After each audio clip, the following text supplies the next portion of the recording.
한 주간도 평안하셨습니까? 내일은 추수감사절이네요. 이 한 주간도 우리가 감사로 좀 하나님 앞에 나갔으면 합니다.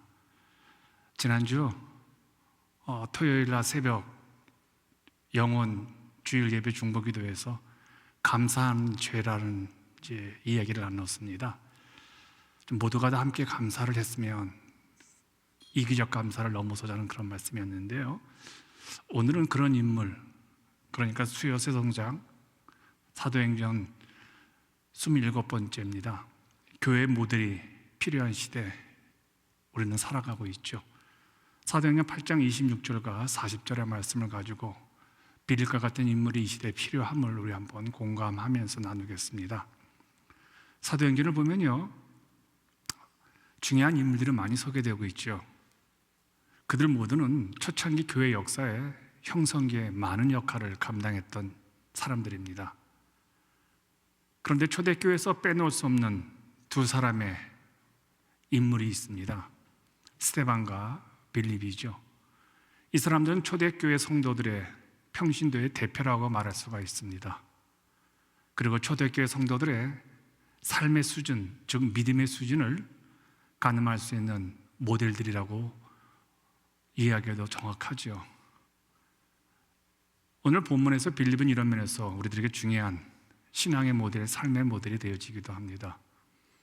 빌립은 사마리아에서 복음을 증거하고 있었습니다. 사도행전 8장 5절을 보면요, 빌립이 사마리아 성에 내려가 그리스도를 백성에게 전파하니, 당시 빌립은 사마리아라는 도시에서 수많은 사람들에게 복음을 증거하고 있었죠.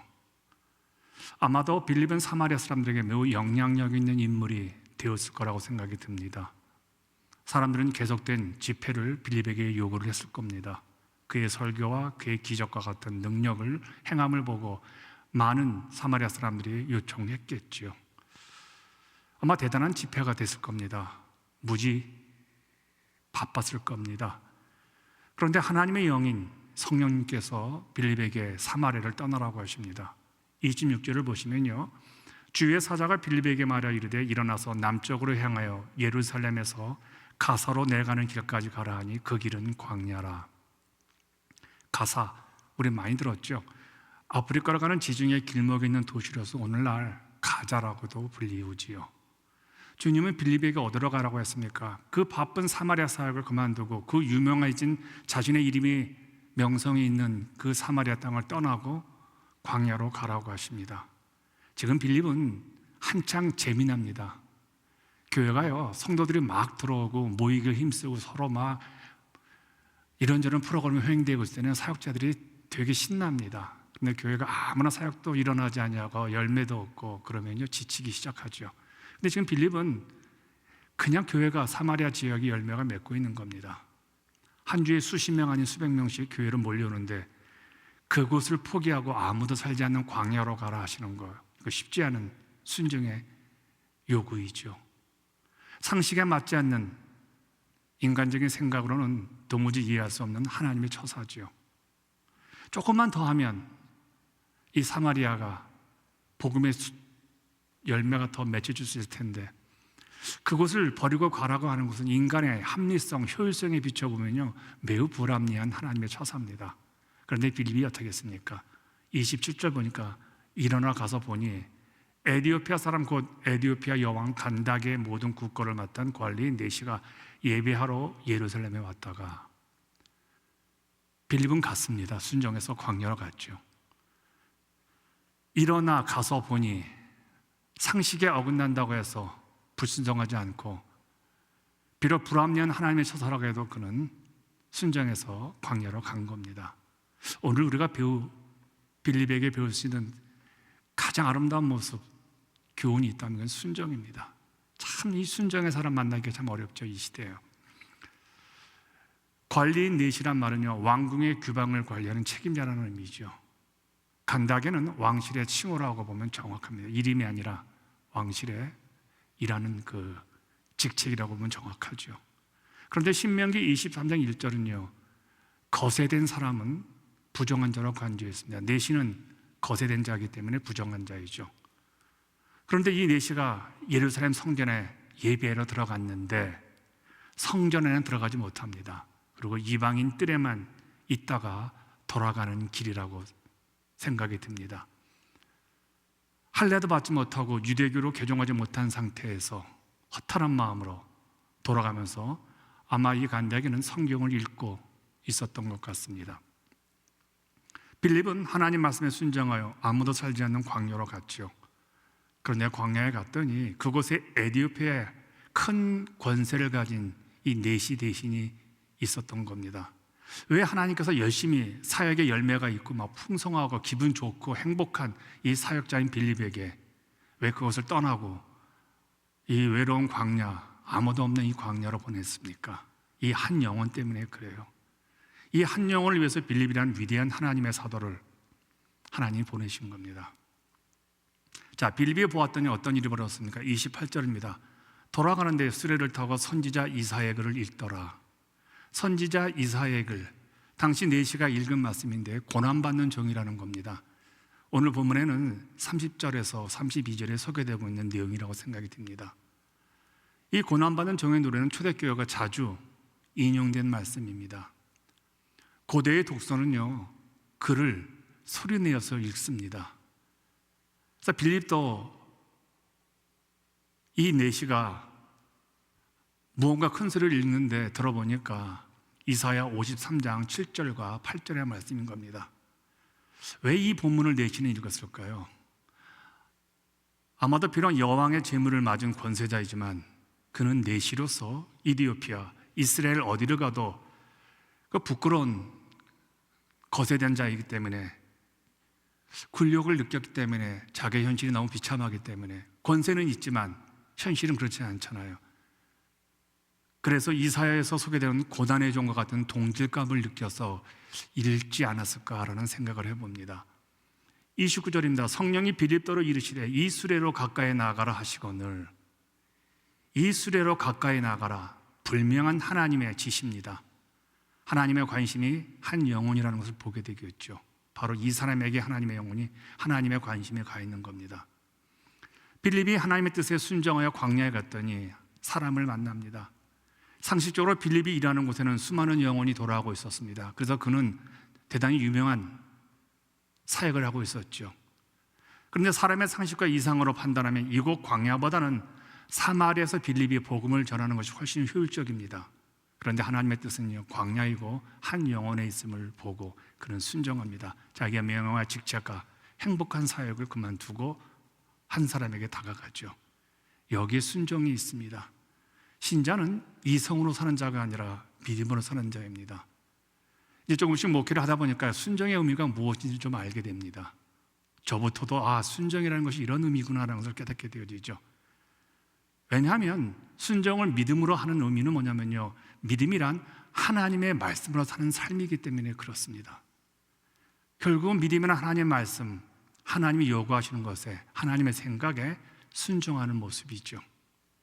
빌립에게 바로 이것이 있었습니다. 순종이라는 아름다운, 성경 66권을 관통하는 모든 믿음의 사람들이 가지고 있는 순종, 하나님의 권세와 위에 있는 권세와 또 질서에 순종하는 이 빌립의 아름다운 모습을 우리는 보게 되고 있죠.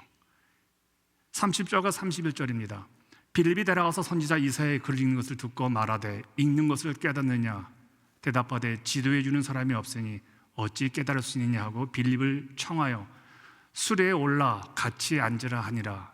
읽는 성경 구절은 이것이니 일렀으되 그가 도살제에게로 가는 양과 같이 끌려갔고 털 깎는 자 앞에 있는 어린 양이 조용한 것 같이 그의 입을 열지 아니하였도다. 그가 굴욕을 당했을 때 공정한 재판도 받지 못하였으니 누가 그의 세대를 말하리요? 그의 생명이 땅에서 빼앗아가미로다 하였거늘. 34절입니다. 그 내시가 빌립에게 말하되 청컨대 내가 묻노니 선지자가 말한 것이 누구를 가리킴이냐? 자기를 가리킴이냐? 타인을 가리킴이냐? 여기 자기를 가리킴이냐? 타인을 가리킴이냐? 이 말은 이사야 자신에 대한 고난의 예언인지 아니면 다른 사람, 즉 예수 그리스도에 대한 예언인지를 질문하는 겁니다. 여기서 내시의 강력한 호기심은 무엇입니까? 도대체 이 성경의 내용의 중심 인물이 누구냐는 거예요. 성경 66권의 주제가 무엇이냐는 거예요. 주인공이 누구냐는 거예요. 한마디로 이 내시의 호기심은 예수님이 누구시냐는 것을 묻는 겁니다.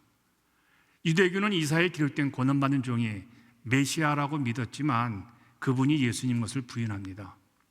빌립은 바로 그 메시아가 예수님을 가르치고 있다고 교훈시켜 줍니다.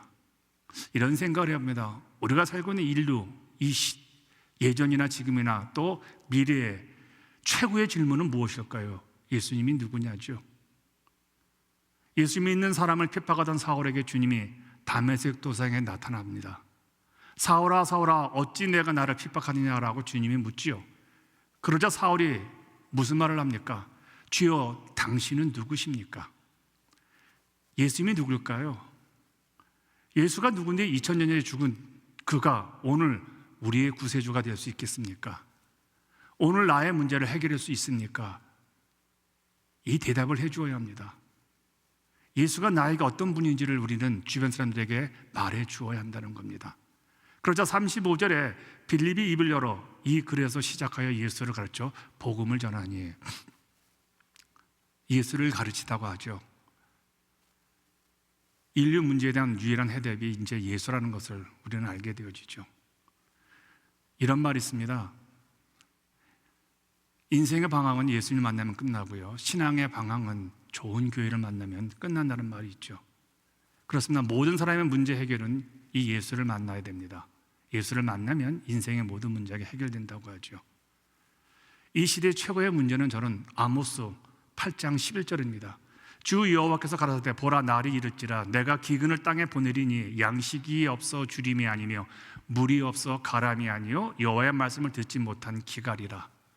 참 이 시대의 갈증은, 기갈은 영적인 기갈이죠.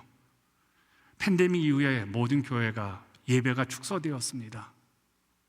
성경 공부가 진행되고 있지 못하다고 합니다. 갈수록 이 시대는 굶주림이 심각해집니다. 어쩌면 이 수요 세소 성적 클래스를 하는 이유도 아마 이 영적 기갈을 해결하는 한 교회의 한 목회자의 몸부림이라고도 생각이 듭니다. 어쨌든 이 해갈, 예수 그리스도를 만나야 말씀을 읽고 기도 생활을 하잖아요. 빌립은 바로 이 예수를 이 메시아에게 가르쳐주고 알려준 겁니다. 지금 당신이 찾는 분이 바로 이 메시아 예수 그리스도라는 것을 알려준 것이죠. 그러면서 그분이 이렇게 말합니다. 빌립이 나는 그분을 만났습니다. 나는 그분의 은혜를 받고 오늘 살아가고 있습니다. 그래서 나는 분명히 말씀할 수 있습니다. 당신도 그분을 만나면 나같이 확신 있게 그분이 생명이시고 진리이심을 알 겁니다 라고 내시에게 분명하게 이야기해 주었을 겁니다. 그런데 어떠한 상황이 벌어졌습니까? 내시가 침례를 받겠다고 합니다. 다른 거 없었습니다. 내시의 궁금함에 바로 예수라는 대답을 주니까 바로 이런 결과가 나왔어요. 이것이 하나님의 방법입니다. 그래서 36절과 38절에 길을 가다가 물 있는 곳에 이르러 그 내시가 말하되 보라 물이 있으니 내가 침례를 받음에 무슨 꺼리낌이 있느냐. 37절은 이제 내용이 없지요. 그리고 38절입니다. 이에 명하여 수레를 멈추고 빌립과 내시가 둘 다 물에 내려가 빌립이 침례를 베풀고, 침례가 뭘까요? 베프티즘입니다. 헬라어로 밥티조라고 그러죠. 이건 물에 들어가는 것을 말합니다. 우리 성경에는 나오지 않지만 37절에 어떤 사본에는 이런 말씀이 들어있었습니다. 내시, 당신은 예수님을 구세주로 주님으로 영접하시겠습니까? 라고 빌립이 묻습니다. 이 질문에 내시는 다음과 같이 대답을 합니다. 내가 예수 그리스도를 나의 구세주로 주님으로 영접합니다. 그리고 이 고백이 떨어지자 즉시 빌립은 이 내시에게 침례를 준 겁니다. 몇 달을 거쳐서 학습을 하지 않았습니다. 훈련을 시키지 않았습니다. 즉시로 침례를 주었습니다. 침례교회는 이런 침례 의식을 믿습니다. 다른 의식을 원하지 않고 교육을 받아야 하지 아니하고 예수님을 주님으로 구세주로 영접한 사람은 즉시로 침례를 주는 겁니다. 그래서 우리 침례교회는 유아 침례라는 말이 없습니다. 한 사람의 인격적인 고백, 내가 예수를 만났습니다. 나는 그분을 구세주로 주님으로 입술로 시인할 때 침례교회는 그 즉시로 침례를 줍니다. 그런데 내시는 거세를 했기에 할례를 받지 못합니다. 그런데 그는 복음을 듣고 침례를 받고 영적 할례를 받아서 기독교로 온전히 회심을 한 것이죠. 종교적으로 부정한 자신의 몸이지만 침례를 통해서 교회의 일꾼이 된 겁니다. 회원이 된 겁니다. 이것은 이사야 56장 4절과 6절의 예언이 성취된 것을 보게 되어지죠. 저는 이 빌립과 내시의 이 모습이 성경에서 가장 아름다운 관계의 모습이라고 저는 생각이 들었습니다. 우리도 이런 관계, 이렇게 복음을 서로 주거니 받거니 대화 나누면서 침례를 베풀고 이런 관계라면 얼마나 좋을까요? 자, 침례가 끝나자 어떤 일이 벌어졌습니까? 39절입니다. 둘이 물에서 올라올 새 주의 영이 빌립을 이끌어 간지라 내시는 기쁘게 길을 가므로 그를 다시 보지 못하니라. 주의 영, 신약에서는 성령님이라고 말하죠. 구약에서는 하나님의 영으로 부릅니다. 이끌어 간지라, 이 말을 원어로 보니까 잡아채다, 끌어내다. 그냥 그 순간에 물에서 나오자마자 빌립은 사라진 겁니다. 하나님의 영으로 그를 낚아채서 다른 지역으로 보낸 겁니다. 그러니까 침례가 끝나자마자 성령님께서 빌립을 데려가셨다는 겁니다. 내시는 이제 다시는 그를 보지 못하지요. 어디로 데려가셨을까요? 빌립을요, 성령님은요. 40절에 소개되고 있죠. 빌립은 아소도에 나타나 여러 성을 지나다니며 복음을 전하고 가이사랴에 이르니라. 여전히 또 복음을 전합니다. 소설 같은 이야기죠. 갑자기 광야에서 사라진 빌립이 아소도에 나타납니다. 복음을 전하기 위해서요. 어떻게 이런 일이 일어날 수 있을까요? 복음을 증거하는 삶에는 이런 기적이 일어날 수 있다는 것이죠. 한 영혼을 소중하게 생각하면 하나님의 일은 계속적으로 일어난다는 겁니다. 하나님의 사건은 그 사람을 통해서 계속적으로 일어난다는 겁니다. 그래서 빌립은 멈출 수가 없는 겁니다. 한 영혼을 구하고 다시 아소도로 가고 또 여러 성을 지나 복음을 전하며 가이사랴에까지도 복음을 전하게 되어지죠. 복음을 증거하는 사람의 생애에 나타난 이 현실, 이 소설 같은 이야기, 저에게도 일어났으면 좋겠습니다. 오늘 이 예배에 참석한 우리 교우들에게도 또 이 온라인으로 참여하는 여러분들에게도 이런 소설 같은 드라마틱한 이야기들이 우리 생애도 일어났으면 좋겠습니다. 너무 움츠려들지 마십시오. 상황이 너무 힘들고 어렵고 고달프다 할지라도 너무 움츠려들지 마십시오. 하나님께 쓰임받는 그 약함은 믿음이 크면 이겨냅니다. 믿음이 없게 우리는 약함에 무너집니다. 왜 마음이 불편할까요? 믿음이 없으니까요. 왜 생각이 짧을까요? 믿음이 없으니까요. 왜 하나님의 사건이 우리 가운데 일어나지 않을까요? 믿음이 없으니까요. 믿음이 있으면 병든 사람이 치유되어지고 귀신도 나간다면, 우리같이 건강한 사람이 조금 불편하고 힘든 상황일지라도 믿음이 있으면요, 하나님께 쓰임받는 일이잖아요. 스토리텔링이라고 그러죠. 한 사람의 생애에 소설 같은 이야기들이 이렇게 나오는 것들이죠. 입지전적인 그런 사건들, 그런 삶들이요. 그래서 스토리텔링은요, 항상 시작점이, 그리고 중간중간에 고난이 들어갑니다. 외로움이 들어갑니다. 지침이 들어갑니다. 힘듦이 들어갑니다. 아픔이 들어갑니다. 실패가 들어갑니다. 성공의 이야기가 스토리텔링이 될 수 없습니다. 그래서 우리는 고난과 아픔과 힘든 이 현실에서 하나님께 계속적으로 쓰임받았다는 이 스토리텔링의 주인공이 될 수 있는 그 믿음을 가져야 한다는 것이죠. 이제 오늘 본문을 통해서 초대교회 액트, 세속성자들이 우리에게 들려주는 신학적 숙제 이야기를 살펴보겠습니다. 오늘 조금 어렵지만 한번 나누겠습니다. 첫째입니다. 주님의 여전히 변하지 않는 외침은 뭘까요? 그때나 지금이나 오늘이나 순종하라입니다. 참, 이 순종하는 사람들 보기가 참 어려운 것 같아요. 목회자도 그렇고요, 또 평신도도 마찬가지겠죠. 이런 질문을 해봅니다. 오늘 왜 교회가 힘이 없을까요? 왜 성도들의 능력이 없을까요? 왜 사역자들에게 아름다운 권세가 없을까요? 초대교회는 능력이 있고 초대교회 사도들은 권세가 있는데 왜 오늘날은 하나님이 다를까요? 히브리서 13장 8절은 말하잖아요. 예수 그리스도는 어제나 오늘이라 영원토록 동일하시니라. 그때 하나님이나 지금 하나님이나 같은데 왜 이 시대는 우리에게 능력이 없고 교회는 능력이 없을까요? 한 가지입니다. 문제는 우리입니다. 가장 큰 우리의 문제가 뭘까요? 저는 순종이라 생각합니다.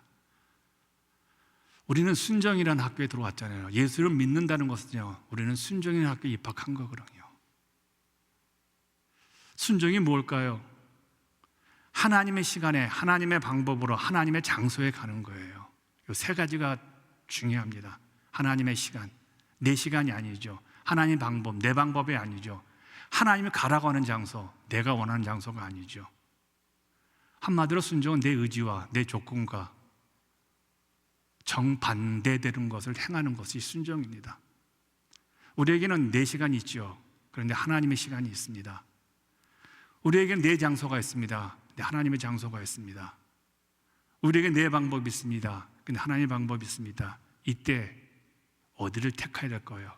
그 택함, 선택, 이게 순종입니다. 하나님의 시간, 하나님의 방법, 하나님의 장소에 가지 않으면 그것은 순종이 아니죠. 그래서 세 가지가 필요합니다. 시간과 방법과 장소요. 다음에 가겠습니다. 다음에 순종하겠습니다. 이건 순종이 아니라는 거예요.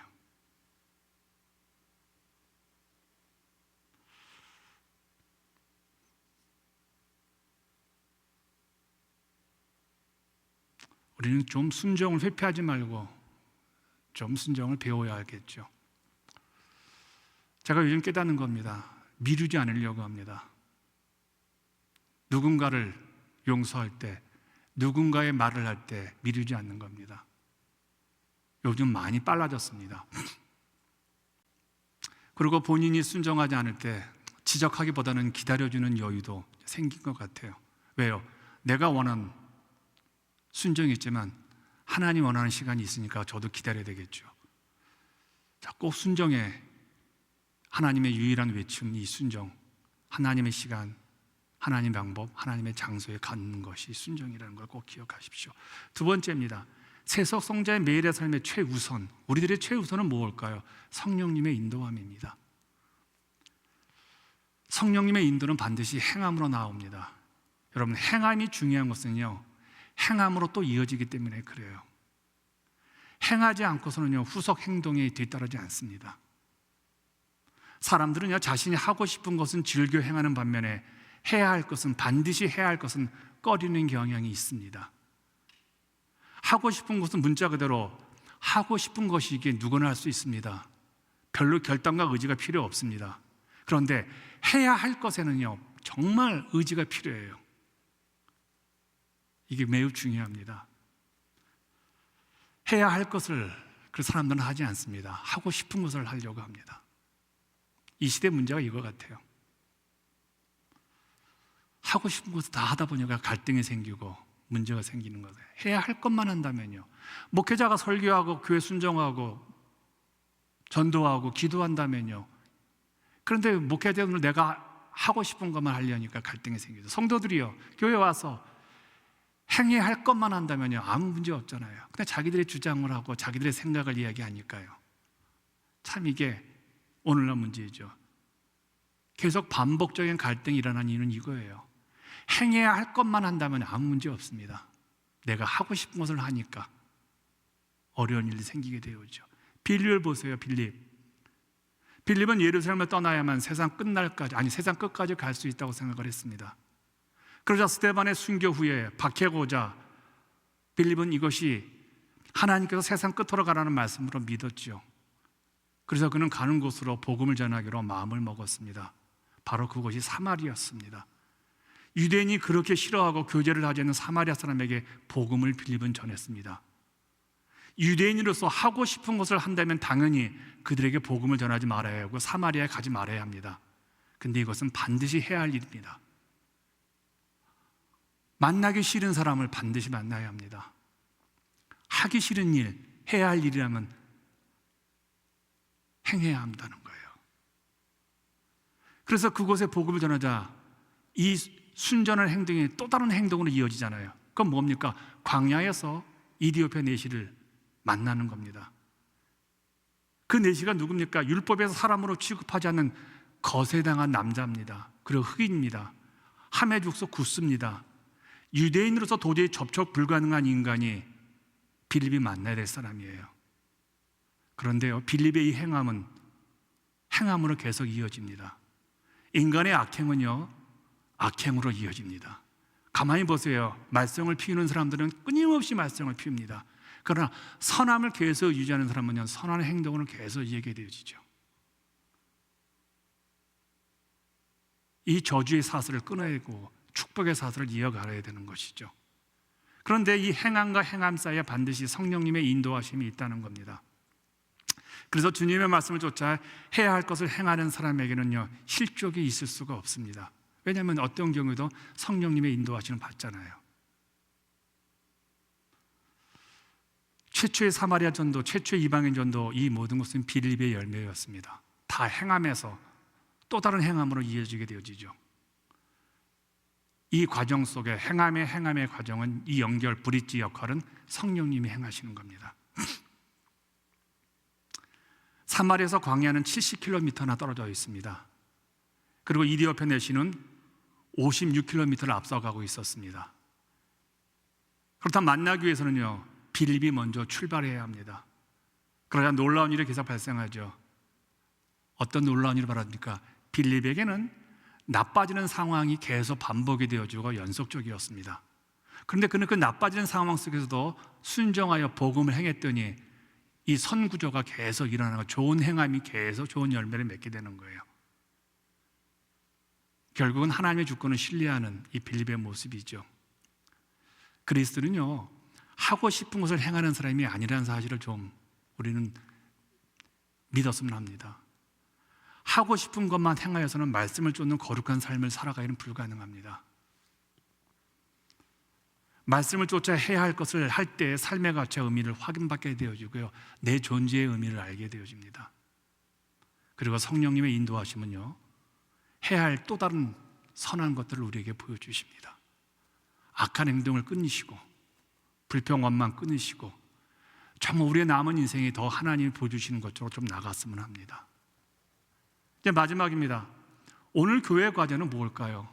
건물일까요? 좋은 성도들일까요? 아닙니다. 그 교회에 소속되어 있는 성도들의 한 영혼을 구원하는 일입니다. 빌립의 관심은 한 영혼이었습니다. 한 영혼을 소홀히 하는 사람 하나님이 쓰실까요?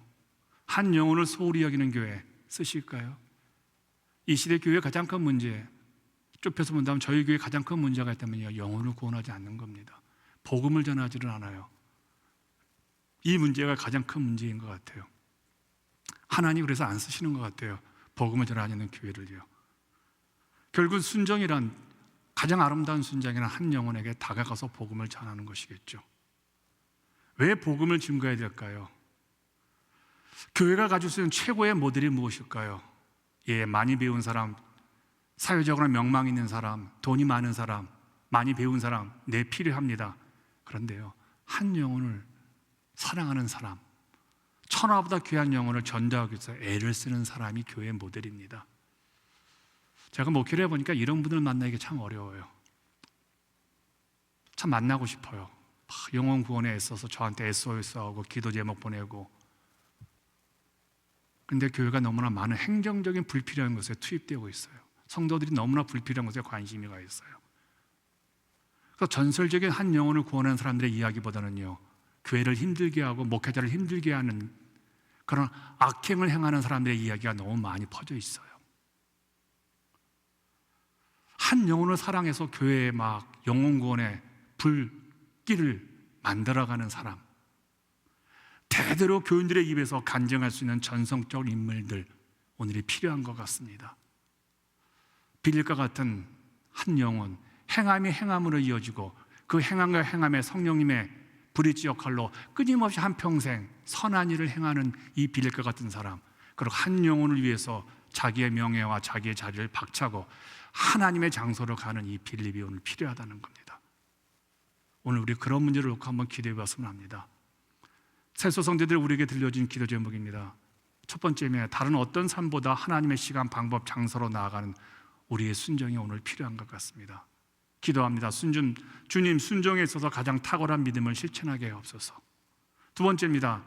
하나님의 사람들은, 세속 성자들은요, 말의 현란함을 넘어서는 행함의 탁월함에 있습니다. 행함이 행함으로 이어진다는 것이죠. 기도합니다. 주님, 언어의 마술사보다 단순한 행함으로 주님 진리를 드러나게 하옵소서. 마지막 세 번째입니다. 이 시대 세서성자들이 우리들이 한 영혼을 구원하는 모델이 되어야 합니다. 오늘 이 설교를 듣는, 오늘 이 설교와 성경 공부를 함께 병행해서 듣는 여러분 모두가 모델이 되셔야 합니다. 기도합니다. 주님, 빌리처럼 한 영혼에 내 영성을 투자하게 하옵소서. 추수감사도 잘 보내시고 다음 주간에 뵙겠습니다. 함께 같이 기도합니다.